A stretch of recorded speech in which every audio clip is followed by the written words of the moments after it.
Landmines were a global problem we could fix. And I love to win. And I like to see the impact of my work and realizing that there was a total solution for this problem. We're a victim of our own success. Some countries have forgotten and some people have forgotten how horrific landmines actually are. This is Silent Killers, a podcast from Face to Face and the international campaign to ban landmines. In 1997, the world said enough and signed the Mine Ban Treaty, but landmines are still claiming lives in many countries around the world.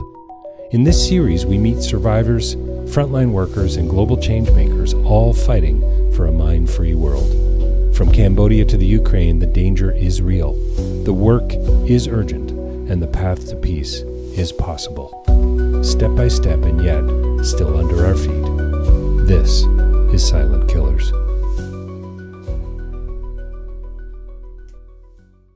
Well, welcome back to Silent Killers. We do have another special guest here with us this week. We are calling this episode A New Generation of Disarmament Leaders. It's a little bit of a mouthful. I guess we've got a new acronym on our hands, I suppose. And welcome to the field of acronyms. And welcome, Erin Hunt, joining us here on the podcast, Silent Killers. It's really a pleasure to have you with us. Thanks for having me, David. It's always great to chat with you, and I love talking about mine action. Yeah, well, and this is a great way in, and I just want to say out loud that Erin and I think, I've certainly known about her for years. I hope she's heard about me somewhere along the way, but we did actually finally meet in Cambodia in Siem Reap in November, and not only did we have a great time meeting and enjoying a coffee or two together, but we were able to kind of co-create and co-conspire, and so you're going to be hearing about some things that are happening, I hope, with Mines Action Canada and Broken Courage, the film that I've been working on as well about a landmine survivor from Cambodia. Erin's the executive director of Mines Action Canada. Erin, tell us a little bit about that. I'd love to hear a bit of history. How did you get into this work as an activist, and just kind of the metaphorical megaphone has been in your hand for a long time? Can you tell us about that? Yeah. So when I was in an undergrad degree here in Victoria, I was invited to volunteer with the Canadian Red Cross, and what I found out later was Mines Action Canada, to do public engagement and essentially teach high school students about the issue of landmines. And I was like, oh, I don't know if I want to do that one, but I'll go to the training and see. And then it turns out landmines were a global problem we could fix. And I love to win.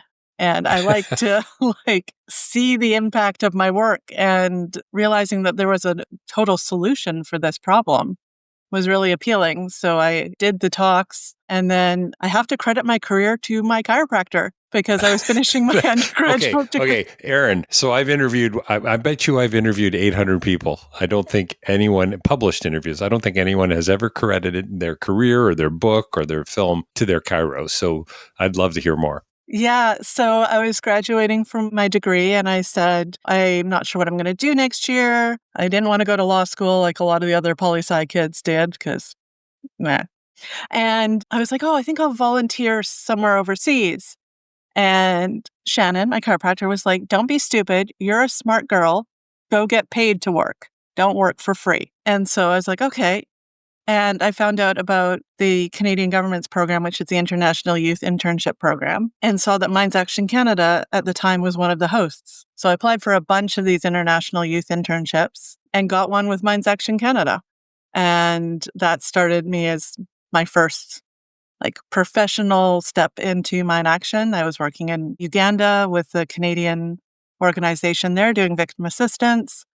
And then it all just sort of fell in from there. I did try and work for the provincial government in British Columbia for a little bit, but let's be honest. We call that a failed experiment, Erin? Yeah. That was, I don't know if I'm built for bureaucracy. Another episode. Yes. So that's how I got into it. I was a youth campaigner for a while. And then when I was finishing my master's degree, I sort of got offered a 3-month contract with Mines Action Canada as a project officer. So, Erin, you know what blows me away? And I've heard this story from others that we've had on, not just the people I've interviewed over the years, but just on this series, Silent Killers as well, the serendipitous-like steps to becoming an activist, to becoming a photojournalist, to becoming somebody who says, no, this is not the world I want to wake up in tomorrow. This is the world I want to wake up in. And it's just fascinating to me. So your chiropractor's involved. You stepped into something you weren't quite sure about. And what is it, 22 years later, here we are today. You've been at this since about 2003, is that right?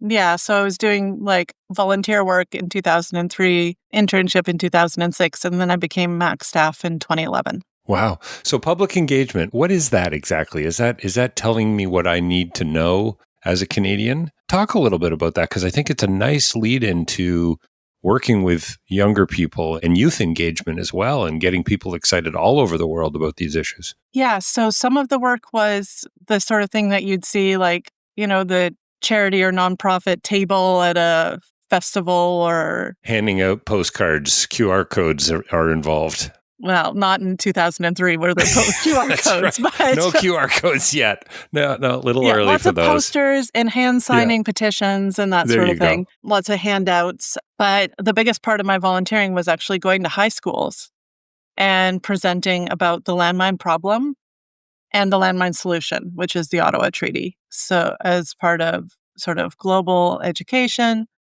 for different grades, I usually prefer the upper elementary school kids or the like higher high school kids.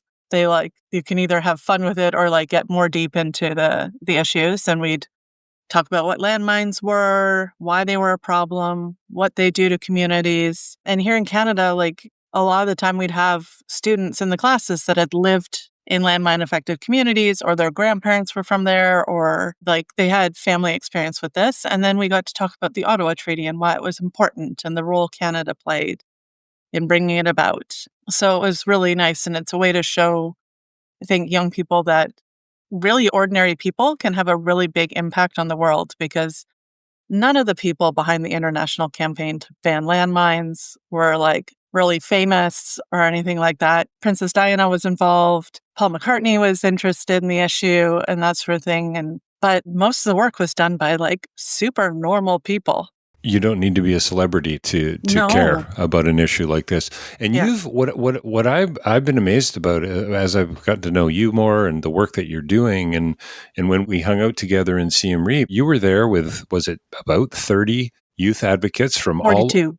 42, there you go, from 42. all over the world, Yeah. who were a part of a program and that was rooted, I suppose, in education and public engagement. And I've got so many questions about that for you, but it's pretty exciting to see such a younger group of people, a younger demographic, saying, no, we don't like this world we're living in either.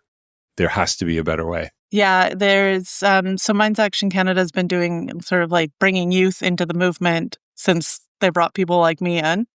And now some of the people that started with me from both Canada and around the world are now the like mentors for the youth in our youth program. That's amazing. So you're really seeing sort of a graduation and a mentorship and a community. And I love that. Do you think education's the silver bullet on this issue? Sorry for the metaphor. Yeah, it's fine. Militarism is woven into our speech, and I have bigger things to worry about than policing that. Yeah, I think it's not just education, but it's understanding that there's a human side to these things. So in Canada, for example, I think most people's understanding of landmines, if they don't come from a community that was originally affected, they know it from movies. I think most recently I saw The Five Bloods had landmine scenes in it. There's been landmine scenes in James Bond. I think CSI, Miami, like Arrow, all these, they know them from the TV shows and media, or they know them from video games. Bringing the reality of what those are to people and showing the human impact, hearing from survivors and people that live in those communities, and then realizing that it can be fixed. It's not a hopeless problem, I think is a really important shift for people, especially here in Canada and in Europe, because I know I grew up running around the woods in British Columbia. Like literally, I went to cross-country running camp in the summers and we literally just run amok in the woods. And there's so many places around the world that you can't do that. But it was just like a foreign concept to me as a kid that you'd have to be careful where you went. I love that you call it not a hopeless problem, because it really does on the surface seem like it is. Oh well, what can we do? And I'm sure we're going to talk about this. Countries are backing away. Countries are talking about manufacturing them again. They're breaking this treaty that they signed, and so on. And let's get into that in a few minutes. But I love that you still have this sense of hope. And I mean, how could you not if you're working with young people and trying to engage them and educate them and bring them alongside? How did the whole Mine Action Fellows program start? What was sort of the inspiration for that? It actually goes back to like the people who trained me to talk to high school students. Mines Action Canada and the Canadian Red Cross had a youth program that they hired young people to train other young people. And then the rest of the world heard about this program and was like, hey, we want some of that. And so Mines Action Canada, or MAC, they were able to sort of scale up that training for activism and start including youth from around the world through the early 2000s, which was when I was trained like that, and a bunch of my peers were trained like that. And then I ended up in charge of that program for a while. But we have to keep changing with the times. And one of the things that we realized in about 2015, 2016 is that Mine Action still was quite an old boys club. So we wanted to look at our youth program and sort of try to address that in it. And this is where the Mine Action Fellows started, because we piloted in 2017, but for 2017 through 2019, it was all just young women who are already working in the sector to raise their profile, to give them experience at the international level and connect them with the decision makers, the international diplomats. In 2020, we did start including young men, but the reason we called it the Mine Action Fellows in the first couple of years was because we thought it was hilarious to have a group of all women called fellows. But one of the things that we learned from when I was trained in the Youth Leap program, which was what it was called when I was there, is that the youth were kept pretty separate from the diplomatic meeting and the other campaigners because we were there to learn. And Mine Action Fellows, I had realized that it was a big difference between going to a diplomatic meeting as a youth campaigner and then my first meeting on the job. And oh my goodness, how do you do all this stuff? Oh, you want me to go talk to the Czech Republic about this language? What do I do? How do I go approach Angola to talk about their stockpile destruction? So the Mine Action Fellows program, we shifted things around a little bit. So it's half training in person when we're in person and half participation in the meetings. So it's the same as, they have time where they're the same as any campaigner. They have, specific talking points that we're trying to get across to governments. They'll often have someone who's more experienced go with them and work with their regions. But we also do provide that capacity building, that learning, so that they can learn more. So education, but also actually stepping into the conversations as well. It's a little bit of practice and action, I suppose you could say.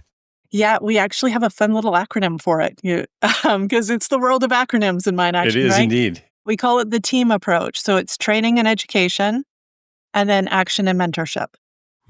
Nice. Do you think young people, clearly young people are worth investing in. Do you think one of the reasons for that is their, I don't want to say naivete because that's not fair at all, but their passion, they're not quite as cynical as some of the older folks in the room? Is that, or the politicians in the room, or the policymakers? Is that one of the reasons why you invest in youth? Yeah, that is one of the reasons. Youth campaigners can definitely get away with saying things in ways that I can't. That's probably so true. That's very helpful as from a campaign perspective. There may be some fun implications there, Erin. Oh, there definitely is. Yeah, that's great.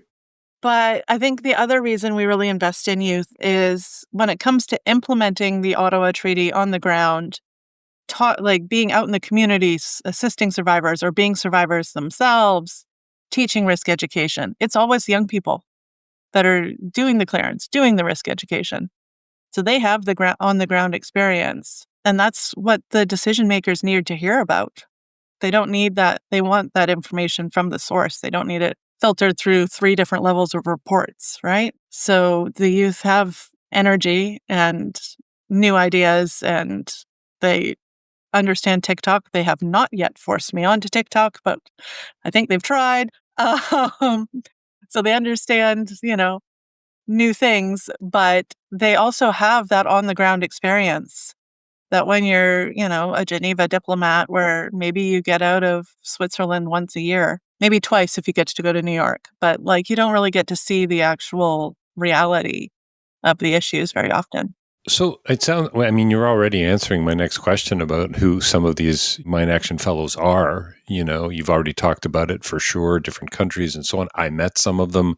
I've already been connected to a few of them. And it's exciting to sort of feel that sense of passion and commitment and desire to, change the way things are. But it sounds to me like a lot of these fellows have their sleeves already rolled up before they even join the program. Like they're in the middle of it already, trying to shape a way forward. Is that a fair way to put it?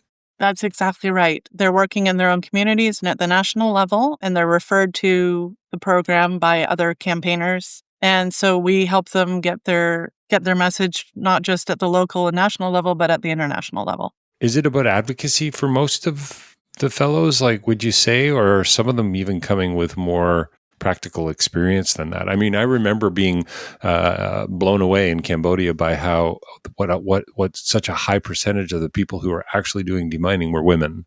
Yeah. And I was just blown away in a good way. This is incredible that not only is this work for these women, but they're the ones stepping up and literally stepping in. You don't get much more literal than that. So are some of the fellows that rooted? Yeah. We pull from anyone from like a deminer on the ground through to communications personnel for a demining organization, folks from survivor and disabled persons organizations. We do have some that are, studying or doing advocacy in unaffected communities and unaffected countries, but I'd say at least half the group is doing the work. Yeah, that's incredible.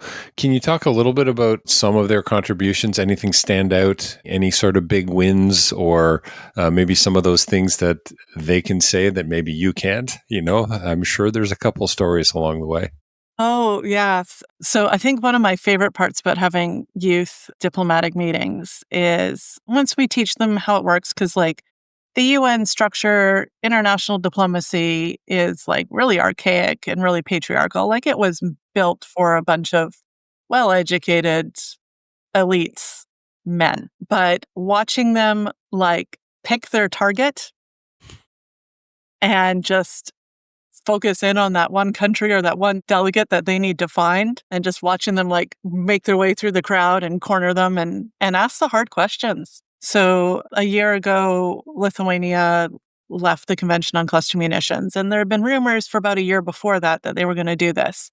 So 2 years ago at the meeting on cluster munitions, we mentioned it to the youth that Lithuania was shaky. I think we had a dozen youth there, and I think the Lithuanians had a dozen meetings, every single one of them. Track the diplomat down, talk to them about it, ask them questions, and ask them the hard questions like, why would you think to do this? We've done in Cambodia, we did an evening side event where instead of a lot of the side events are very briefing focused. So you have the panel presents things, the crowd asks questions. We had, I guess, two speakers on the panel. One was the Swiss ambassador, and one was a representative of the United Kingdom who were sort of funding this program. And then we had rearranged the room into like small group discussions, and there were 6 youth stations, and the people who came got to sit down for 10 minutes with, someone who had been doing risk education in Syria. We had someone who was doing advocacy from the US. We had someone who was talking about victim assistance in Azerbaijan. We had someone who talked about information management in Iraq. And in the back corner, we had a table set up with 2 of the youth from Nigeria, and they taught everyone the game they play in schools to teach kids about dangerous items, which is one of those memory card games where you like lay the cards out and you try and match them. And that game got so competitive, every round that people were back there for playing, I had to keep asking them to simmer down so that the other speakers could be heard in their little groups. But it turns out diplomats can get very competitive when you give them the opportunity to play each other in card games. Well, it's really interesting that you say, we could come up with some other words, I'm sure, but elite, male, patriarchal, we could create our own game, I'm sure, here, right? And probably kind of disinterested. And how about myopic? And how about resistant to change? And all kinds of those things. So it seems to me introducing some young, new, passionate people coming out of the very countries that are being affected by these policies that are being ignored or these policies that are not being changed has to be quite disruptive. And I would think we'd want to see more of that, not less.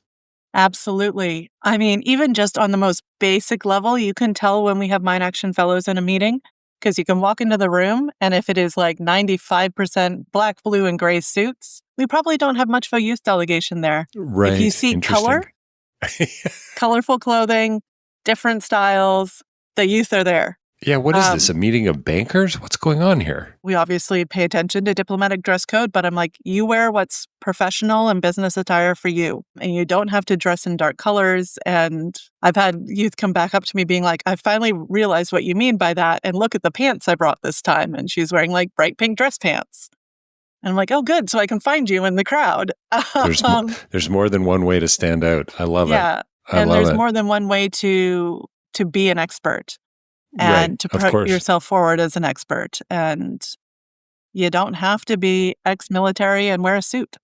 Of course. And Erin, it just hit me, isn't this too, they get to meet a young person from Burkina Faso or from Cambodia or wherever, Angola, and immediately they're stepping into somebody else's world. They're stepping into somebody else's story. And isn't that really what's going to ultimately kind of shift the conversation to some degree? At least I believe it is. I'd love to hear about that from you. That personal sense of my brother lost his legs to a landmine, or my mother was, or whatever the case might be. It's that empathy and that ability to draw people in, it seems to me anyway. Yeah, I mean, that's been one of the strongest parts of the whole international campaign to ban landmines that Mines Action Canada is part of, that all these campaigners that we work with come from, is the sort of prioritizing survivor stories and bringing that grassroots viewpoint to the diplomats. Because, I mean, no one is a greater expert on landmines than the landmine survivor themselves. Right, right. So, yeah, like I remember our first big meeting after COVID. Christine is from Senegal, and we met with the British ambassador, and that British ambassador spoke fluent French. So she was able to, Christine's mother is a landmine survivor. So she was able to get into really detailed information about, the challenges that her family has faced because of her mother's injury from a landmine and, all the work that needs to be done in Senegal. And so she was able to bring that directly to the British ambassador because we were able to get her in the room. Right. It was about being present at that point. Yeah. And getting somebody to listen. I mean, I continue I've been working in the international development sector for years, and I continue to be blown away at the lack of opportunity for so many people around the world, the lack of access to something as simple as transportation for landmine victims who can't access transportation to get the proper care. Never mind, but let's not even, we're not even talking about funding now or policy. I mean, this is just grassroots, very basic stuff that isn't available. I mean, all the more reason why we need these fellows programs like Mind Action Fellows program and advocacy and public engagement and so on. How do the fellows, if we can still call them that, how do the fellows, how do they stay hopeful? How do they stay hopeful and celebrate, some of those probably quite small wins? I think that's just it. You have to celebrate the small wins. Like the fact that it's a team, and we really try to build them up as a network together. So they have a WhatsApp group chat. They have it's a little bit out of date now, but they have a Facebook group as well. As an initiative actually started by the fellows, they have quarterly calls where they have, I'm not invited because I'm old and the boss. Well, you're not on, Erin, you're not even on TikTok. I mean, come on. Yeah, I'm not invited. No wonder you're not invited. But they bring like an expert in they pick an expert to hear from, and then one of the other fellows shares what they've been working on. And they have this like time to chat. They share updates with each other on WhatsApp.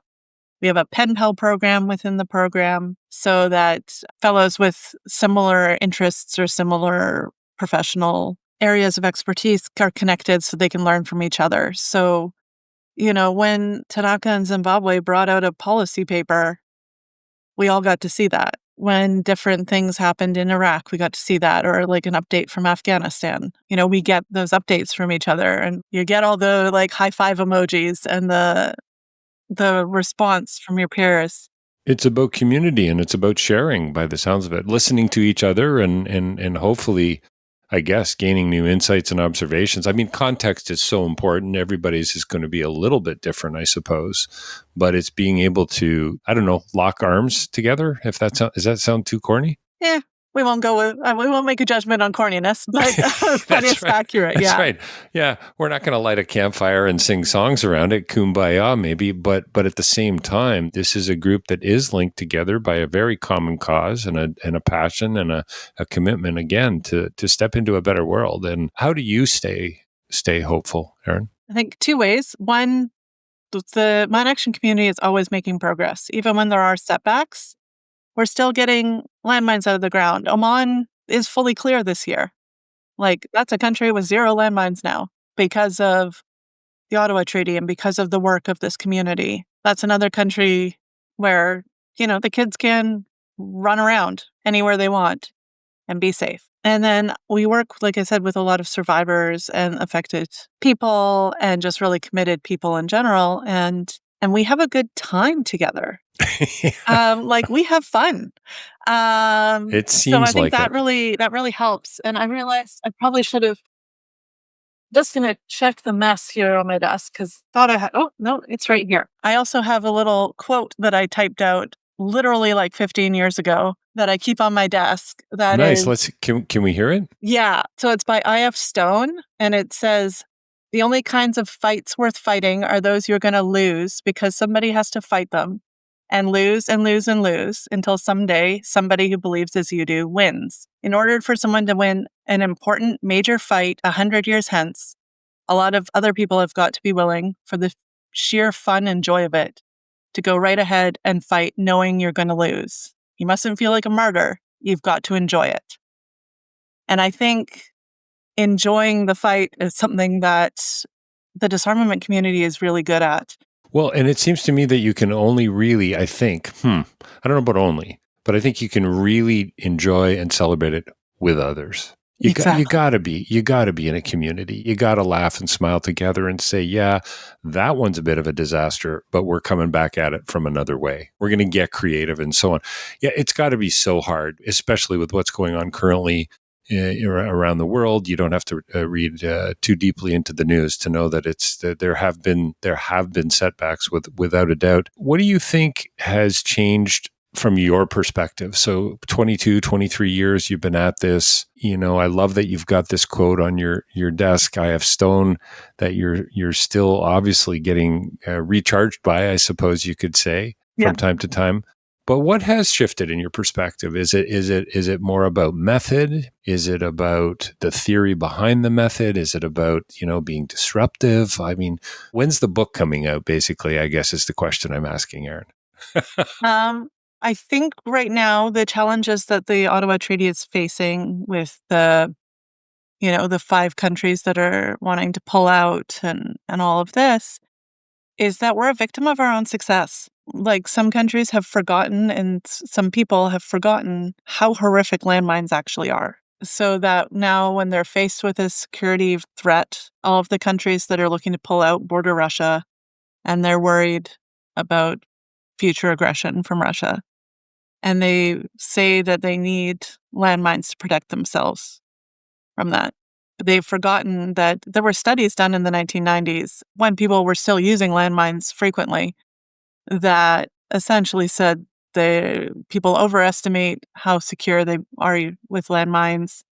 They don't slow down invasions, and especially not in 2025 with the advent of drones, longer range missiles, all of these other things.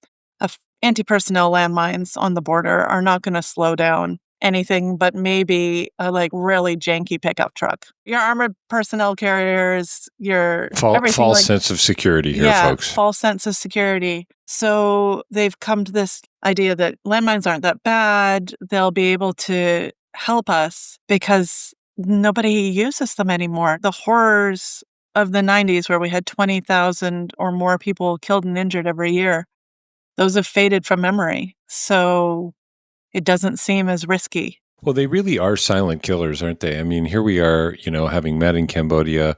I've been working in the country for years, 50 years after Khmer Rouge invaded Phnom Penh, and we're still dealing with landmines that were placed during the Vietnam War and probably before that as well. I mean, it's astounding.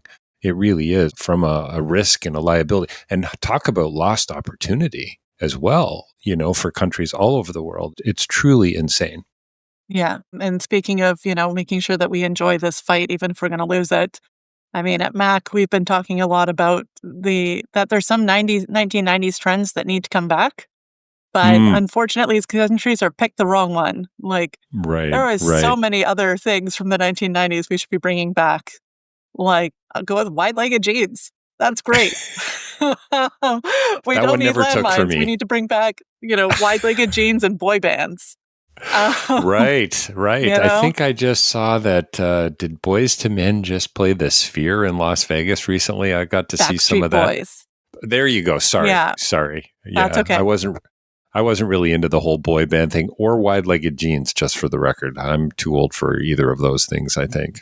Well, grunge is also a 1990s trend that would There be you go. great to bring back. You Yeah, know? no kidding. No kidding. Silly question. I know where you have the most fun hanging out with the youth. I was going to say, is it with sort of policymakers or the youth?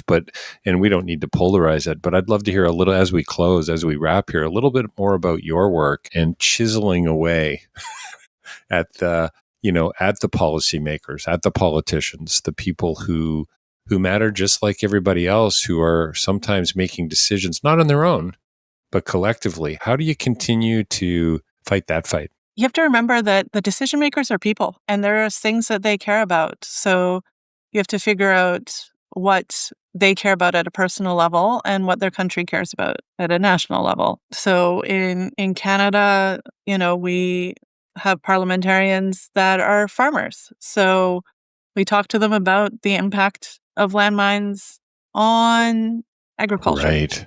Of because course. they understand that's the language they speak. And a Others, common language pretty yeah, much around the world. yeah. Others, maybe they're going to be more concerned about the impact on children because they have small kids and they realize being able to imagine that their kids couldn't just run across a field safely is really sobering and really motivating to make sure that other kids have that same freedom. At the international level, right now we're really looking at a few countries that are trying to dismantle this rules-based international order that we've built over the past few years. And this is an area where states can have a big impact, where they can make a name for themselves and they can protect the rules-based international order. So, that's one of the ways that we talk to government delegates. But I mean, we still do have fun with them. You said, Uh, well, you're wearing colored pants, probably wide bottom pants when you're speaking to them. I think I tend that's to go for floral dresses, but my okay. There my you go. colleague from Yeah. Colombia does like her wide-legged bright pink pants. Yes. That's awesome. I, Yeah. I love that. So as we sort of kind of wrap here, where can it's mindsactioncanada.org for more information about the work that you're doing and the great work that your organization is doing. What would you say to those leaders? Could be local politicians, could be federal politicians, could be donors, journalists. What do you want to celebrate about the Mind Action Fellows, that younger generation that seems to be maintaining the passion and stepping in? I think I would tell the decision makers that if they set the conditions right, if they support Mine Action, if they keep the political will up for a few more years, the current Mine Action Fellows could be the generation that ends landmines. They could end that suffering forever within their lifetimes. And that would be a pretty great gift to give to the future. Yeah, I'm getting goosebumps. So you're appealing to that compassionate side, Yeah. not the financial side necessarily. Of course, that would probably have to come too. Yeah. But there needs to be. Did you say the political will? There needs to be Political that. will and financial support go hand in hand. We really need support to keep the program going. I mean, when it comes to decision makers, everyone goes into politics because they want to change the world. And this is a way that you can guarantee yourself a place in the history books if you're part of the ending of the suffering caused by landmines. So be a part of the solution. Yeah, I love Yeah. it. I love Yeah. it. And I feel like we've come kind of full circle. When you were chatting, I think you sort of said right out of the gate, you saw this as an opportunity. This was something that you could, or that maybe we could fix. And I wanted to ask you quickly, do you see yourself as a troubleshooter? Like, not a troublemaker, but a troubleshooter that sees a problem and says, hey, we can address this and step in. Yeah, I would say so. I am the oldest daughter of the oldest daughter of the oldest daughter. So there's a lot there generationally of I like think that's another podcast as well. I take think care of like that's a future interview, Erin. fix the problems, make sure everything's Right. going well for everyone, be the one to, smooth over the issues. And this is one that you can do that on. And I think too many people feel that global problems are too big. And this one it might look big, but it's really not. Yeah, and I love that. I love that you've been able to maintain that for so many years, that you are seeing the hope and the hopelessness of it, and not backing down. And you've clearly, and I've met some of these people, folks. These are great. These are future leaders without a doubt, and they're not going to be wearing blue pinstripe suits. That's what we're here today to tell the world, along with a whole lot of other things as well. Yeah. But Erin, what a pleasure having you on this show. And Silent Killers is the podcast. Please, sign up if you haven't subscribed. If you're just joining us for the first time, share it with family and friends. Check out the ICBL on their website, and of course mindsactioncanada.org to find out more about what's going on there. Erin, is there a quick takeaway for people? Can they sign up? Is there a petition you guys are, what can they do right now for you at Minds Action Canada? Two things. You can join our mailing list. It's on the website. You can keep up with us. We'll send out action alerts when we need you to talk to your government. And two, we do need financial support. So you can make donations online. $100 donation actually gets you one of the really coveted hats from Cambodia that, David, you may remember, that say no I landmines, remember. no excuses. Yes. I remember. Yeah. It's a great hat. It's and my 646 Instagram followers, they liked it too. So excellent. Yeah, well, that's great. Well, listen, Erin, thanks so much for joining us, and keep up the good work. And I'm sure our paths will cross sooner than later. Thanks so much for having me. Have a good day.